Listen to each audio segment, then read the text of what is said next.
Hey everyone, and welcome back to the channel. If there's one thing I want you to take away from this video, it's start your grind for Edge of Fate now. Don't burn out by pushing all of your grind to the end of the season, and don't miss out on some of the things that you can only get if you start now. This is going to be my checklist of things to do that I will be doing before Edge of Fate releases in preparation for the DLC and the Day 1 raid race. I'm going to cover which bounties you should do, tips and strats to make the grind faster and easier, as well as upgrade materials and the best way to farm them before Edge of Fate. My recommendation is going to be grind for about an hour a day every couple of days. Don't burn yourself out by doing all the hard work in one sitting, just space it out nice and easily. So if you find that this video has reminded you to do something, please leave a like on it to let me know, and if you find yourself coming back to my channel, why not subscribe? It would mean a lot to me. You can also check the description for timestamps if you want tips for something specific. Anyway, let's get into it. The number one thing that you should prep yourself for in the new expansion is the artifact, and this is done by stocking up on XP. And the best way to do this is finishing bounties and just letting them sit in your quest tab. But not all bounties are created equal, and some give more XP than others. Usually, it's the weekly bounties from each planet and vendor that give you more XP than daily bounties. The ones you should start doing as soon as possible though are the clan bounties and the Dreaming City Ascendant Challenge bounties. Pick them up and do them today. These are already offering bounties that you probably won't see again till the Edge of Fate, as we don't have enough time left for them to go through their entire rotation again, so grab these today and complete them on each character now before the weekly reset. You can let the clan bounties roll over to next week and complete 2 weeks in one go if you want to save yourself some time. The Ascendant Challenge bounties are usually really quick to complete. Load into the Dreaming City, pop a tincture of Queensfoil, and find the location of the Ascendant Challenge. If you've never done them before, then a quick Google search will tell you which one is active this week, as well as how to complete them. But as a reminder to people who are more familiar with the game, then you can read the description of the bounty and it will mention a keyword related to the location. So this week, the keyword is rest, and this is referring to the Lost Sector Aphilion's Rest. Moving on to the next set of weekly bounties that you should start as soon as possible are the Europa Empire Hunt bounties. These are on a 3-week rotation, so don't miss out finishing the bounty for each hunt over the next few weeks. Just grab them one at a time and run them. My tip for finishing these bounties quickly, especially if you're playing solo, is to get a completion on the easiest difficulty available while trying to get some of the second objective done, and then start the Empire Hunt again but on the hardest difficulty and farm the opening section of each one to complete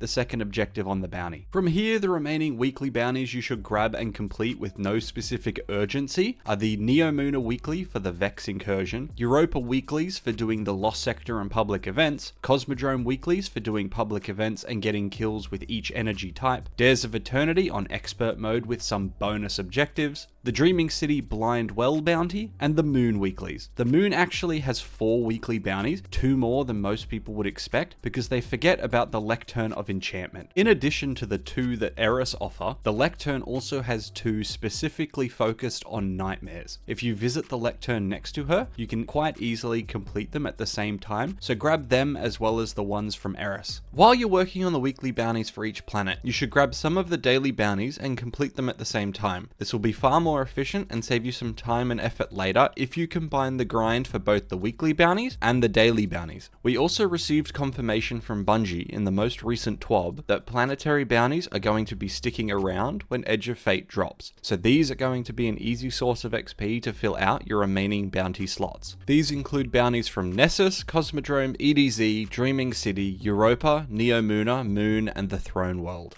Unfortunately, the TWAB also mentioned something about the gunsmith being changed. These used to be the bounties that I picked up and completed because I could complete them anywhere, but just to be on the safe side in case these bounties get removed, I'm not actually going to suggest picking these up. Now look, there's way too many daily bounties that you won't need to complete each and every single bounty for each and every planet. My tip is to grab the ones that you can reasonably do in maybe 1 or 2 lost sectors. You will finish each planet's set of daily bounties in about 5 minutes per planet, it this way, and you won't burn yourself out. Skip the bounties that require more effort than they're worth, such as 20 super kills or 15 planetary materials. These take longer than you should bother with, so just get the quick and easy ones done and move on with your day. As a side note, you should also download the Destiny 2 companion app if you haven't already. This is the best way to grab bounties from vendors while you're in orbit to save yourself the travel time to go and grab them. Moving on from the bounties, now you'll be stocked up on XP, the next thing to focus your attention on is the reserves of your upgrade materials. I'm talking enhancement prisms, ascendant shards, ascendant alloys, and even upgrade modules. Make sure that by the end of Heresy, your material stacks are capped out, because at least in my experience, when a new DLC drops, the last thing I want to do is farm for upgrade materials when I just want to play with the new exotics at the high-end content. And unfortunately, without GMs, getting some of the endgame materials takes way longer than necessary, especially at the start of the new season, due to the light level change and activity time gating. So put in the effort now to save yourself a lot of effort later. The best way to earn enhancement prisms and ascendant shards is by completing GM nightfalls. There's no better way in this game. If you have the GM playlist available, then my suggestion is to farm the Warden of Nothing. It's easily the smoothest GM available this season, but if unfortunately you finished your Conqueror Seal and no longer have access to the GM playlist, then you'll have to reach out to find someone who does, or just play the current weekly GM. I still have access to the GM playlist, so if there's any interest in the comments, I might stream over the weekends leading up to Edge of Fate and help with GM farms. Just let me know in the comments if this is something that would benefit you. For upgrade modules, buy 25 from Banshee using Glimmer and enhancement cores. They're super easy to obtain since you can just go to a vendor to buy them, but it helps if you buy them as early in your grind as possible so that you can re-earn your Glimmer. If you're low on Glimmer and you need to re-earn some, go and do public events on the EDZ. The public events happen very frequently, and you can typically go from one public event to another without any downtime. Don't forget the Ghost mod that increases your Glimmer gains by up to 60%. To stock up on Ascendant alloys as easily as possible, my honest, low effort, standard Destiny mentality is just buy them from Rahul 3 times a week, each week, and be done with it. Convert your Ascendant shards and enhancement prisms into Ascendant alloys. He offers a really cheap deal 3 times a week, and I honestly think this is the easiest way to grind for these materials without having to go and play the weekly endgame DLC activities like Master Wellspring from the Throne World or the weekly campaign missions from Neomuna. You should also take advantage of the enriching tonics for the extra upgrade materials since it covers all of the ones you'll need, and it's especially useful to do this while you're trying to achieve your other goals by the end of the season. Next on the prep list, similar to the upgrade materials, is filling up your engram slots with exotic engrams. Ideally, you would have the time to fill up all 3 characters with 10 exotic engrams each, but that might be a lot of effort for some players. So from this point forward, just don't decrypt any of the exotic engrams that you get. Try to save them for the next DLC starting now. Since the armor stat system is being changed in Edge of Fate, the roles that you currently own may not be good enough in this new system. So having exotic engrams in your back pocket ready to decrypt in the next DLC will let you rank up Rahul and focus your exotics for newer, possibly better roles. The best way to earn exotic engrams that I can suggest is ranking up vendors such as Hawthorne or Zavala. They will reward you with an exotic engram that you can claim on the character that you're on, so you can take advantage of this to get a few more engrams on each character before the end of the season. The other way to easily earn exotic engrams if you haven't claimed them is via the Season Pass. There are a handful of exotic engrams available in the Season Pass, so grab them while playing on the character that you want extra engrams on. Now, since I just mentioned it, something I forget to do every season is pull my bright engrams and extra upgrade materials from the Season Pass. Every season, I forget. If you're like me, don't forget this step, as it's an easy stack of resources that you've already earned, so make sure you get your rewards for the effort that you've put in. If you realize that you might have forgotten to grab rewards from Episode Revenant's Season Pass too, then you can visit Bungie.net and view the loot from last season and grab the materials and engrams that you forgot to claim. This includes all of the kinds of upgrade materials as well as exotic engrams, and it's been a while since Episode Revenant, so it might be worth checking out anyway, just in case there's something you forgot was sitting there.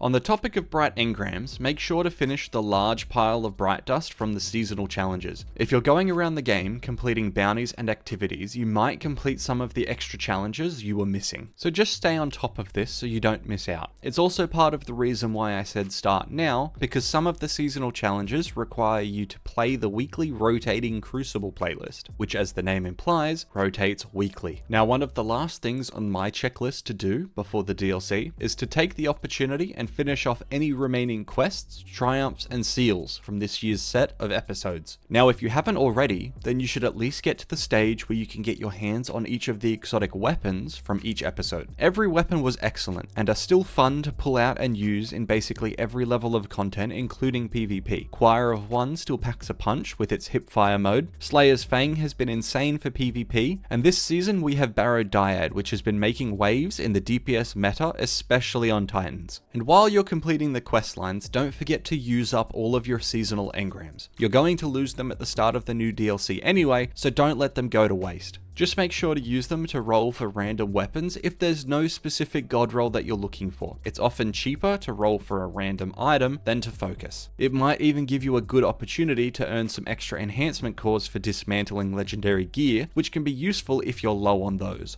So if you haven't already, go out and get your hands on these seasonal weapons before the method of obtaining them becomes much more complicated. I'm already working on a video for my list of seasonal weapons and the rolls that I think are worth chasing before Edge of Fate, so stay tuned for that if you're still on the fence about what to chase with the time left. And finally, spend a little bit of time doing something that everybody seems to hate, which is your vault cleaning. Unfortunately, we're not getting any more vault space in Edge of Fate, which means we're going to have to forcibly make some space for the new gear, and that ultimately means dismantling some of the garbage I'm sure we all have sitting in our vaults. Thankfully, we know that the armor system is changing starting in Edge of Fate, so it's likely that every piece of armor that you own will be deleted in due time, but hold on doing that for now. At least for the moment, you can assess the weapons that you have sitting dormant in your vault. Google vault cleaning and watch a Dado video and get some ideas of what you should prioritize and what isn't worth the space. A good rule of thumb in my books is if the light level of the weapon is 1900 and clearly hasn't been increased since the release of the final shape, then you haven't used it, so you can think about deleting it. Exotics can be pulled from collections, so most of the exotic weapons in your vault can probably be deleted as well. I know for a fact that I'm going to cop a lot of heat from my friend group just for having this section in my video, given that my vault has been notoriously bad for years. So now I think it's time that I go through and I clean up my vault. And that about wraps it up from me. As I mentioned earlier, if there is enough interest in the comments for a GM Nightfall Farm stream, where I run people in chat through GMs, then I'll definitely pull something together for that. As always, thank you for watching to the end. You've made my day, so I hope you enjoy the rest of your day. Peace out, Girl Scout.